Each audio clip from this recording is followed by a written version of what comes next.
Practice set हम लोग 40 देखेंगे। पहला क्वेश्चन कहता है कि निम्न में से किस झील को रहस्यमयी झील भी कहा जाता है? रहस्यमयी झील कहा जाता है तो ऑप्शन ए रूपकुंड झील। ये रूपकुंड झील उत्तराखंड में स्थित है और इसलिए रहस्यमयी कुंड कहा गया क्योंकि इसमें जो है 500 से अधिक मानव कंकाल मिलता है। जिस झील में कभी मछली और बहुत सारे अलगी फंगी ये सब पाए जाते, लेकिन यहाँ दूसरी तरफ मानव कंकाल मिला, इसीलिए इसको रहस्यमयी झील कहते। हालांकि सूरज कुंड और चंद्रताल सूरजताल ये कहाँ मिलता? ये आपको हिमाचल प्रदेश में, ठीक है। और सूरज कुंड मेला लगता फरीदाबाद हरियाणा में। क्वेश्चन नंबर 2 कहता है कि मिलान करना।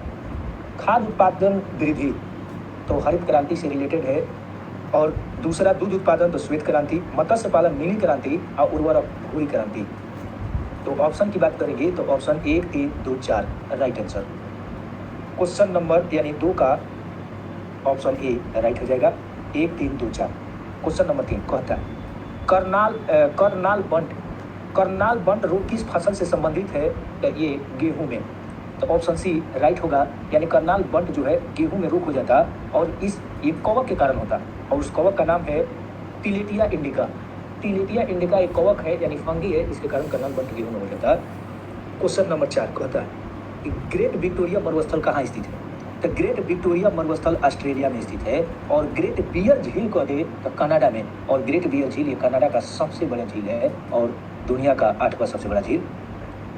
क्वेश्चन नंबर 5 कहता है कि किस अफ्रीकी देश की सीमा भूमध्य सागर से नहीं लगती? यानी अफ्रीकी कोई कंट्री है जो भूमध्य सागर से न लगेला, तो ऑप्शन ए चाड। कौन जी? चाड नहीं लगता। क्वेश्चन नंबर 6 डेविस जल संधि किस प्रकार से संबंधित है? डेविस जल संधि ये हो जाएगा ऑप्शन ए बेफिन की खाड़ी और अटलांटिक महासागर को जोड़ता। जल संधि जल को जोड़ेगा, 2 महासागर 2 सागर को जोड़ेगा तो वहीं 2 भूभाग को अलग करेगा। इस चीज को भी ध्यान रखेंगे। जैसे एक बार फिर से बेफिन की खाड़ी और अटलांटिक महासागर डेविस जल संधि जोड़ता है और जबकि डेनमार्क और कनाडा को अलग करता है। इस चीज को भी ध्यान रखेंगे। क्वेश्चन नंबर 7 कहता है कि मांग का नियम किस पर आधारित है? तो मांग का नियम किस पर आधारित है? तो ऑप्शन ए उपभोक्ता की प्राथमिकता, यानी कस्टमर के कंज्यूमर के क्या प्राइमरी है क्या प्राथमिकता है, इस चीज़ को भी मांग के नियम पर निर्भर करता है। और सबसे पहले अल्फ्रेड मार्शल साहब ने मांग के नियम का प्रतिपादन किया। क्वेश्चन नंबर 8 कहता है कि भारत में राष्ट्रीय आय का आकलन पहली बार किसने किया? तो ऑप्शन ए दादा भाई नौरोजी। दादा भाई नौरोजी ने 1867 से 68 यानी 1867-68 में प्रति व्यक्ति आय का आकलन किया और उन्होंने बताया कि प्रति व्यक्ति आय भारत का 20 रुपया। कितना है? 20 रुपया। आगे क्वेश्चन नंबर 9 कहता है कि भारत में सर्वप्रथम आर्थिक सुधार नीति कब प्रारंभ की गई? सर्वप्रथम आर्थिक सुधार नीति 1991, यानी ऑप्शन की बात करेंगे तो डी फॉर राइट आंसर। और इस समय पीवी नरसिम्हा राव का सरकार हुआ करता था, प्रधानमंत्री वही थे और गवर्नर जनरल कौन थे? मनमोहन सिंह। दोनों आदमी मिलकर के ये आर्थिक सुधार नीति लाया और पीवी नरसिम्हा राव को हम लोग आर्थिक सुधार का जनक कहते। और यही पीवी नरसिम्हा राव जिनको अभी 2024 में भारत रत्न जो दिया गया उसमें ही शामिल है। क्वेश्चन नंबर 10 कहता कि जब किसी माध्यम में ताप बढ़ता है तो उस माध्यम में प्रकाश का वेग पर क्या प्रभाव पड़ेगा जी? माने ताप अगर बढ़ी तो प्रकाश के वेग पर क्या प्रभाव पड़ी? तो क्या प्रभाव? कुछ ना ताप बढ़ने से प्रकाश के कोनो प्रभाव नहीं है।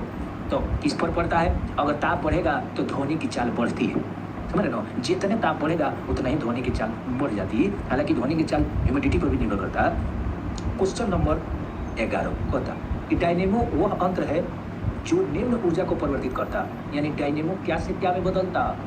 ऑप्शन ए यांत्रिक ऊर्जा को विद्युत ऊर्जा में, यानी मैग्नेटिक एनर्जी को इलेक्ट्रिक एनर्जी में। तो ये तो डायनेमो हो गया। अब इसको याद कैसे करेंगे?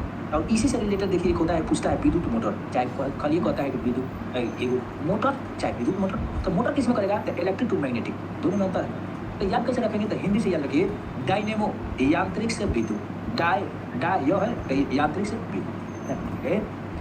क्वेश्चन नंबर 12 कहता है कि जब कोई वस्तु को पानी में डुबोई जाती तो उसके भार में कमी निम्न में किसके बराबर होती? जब किसी वस्तु को पानी में डुबोई जाती है तो उसके भार में जो कमी आता तो ऑप्शन बी उसके द्वारा हटाए गए द्रव की मात्रा। जितना पानी हटाएंगे उतना ही वजन कम हो जाएगा। और ये तो आर्किमिडीज के सिद्धांत पर आधारित है। और ग्रीस वैज्ञानिक ने कहा था कि किसी भी व्यक्ति को अगर पानी में छोड़ दिया जाए तो उसका अगर उसको उठाएंगे तो वजन कम हो जाएगा।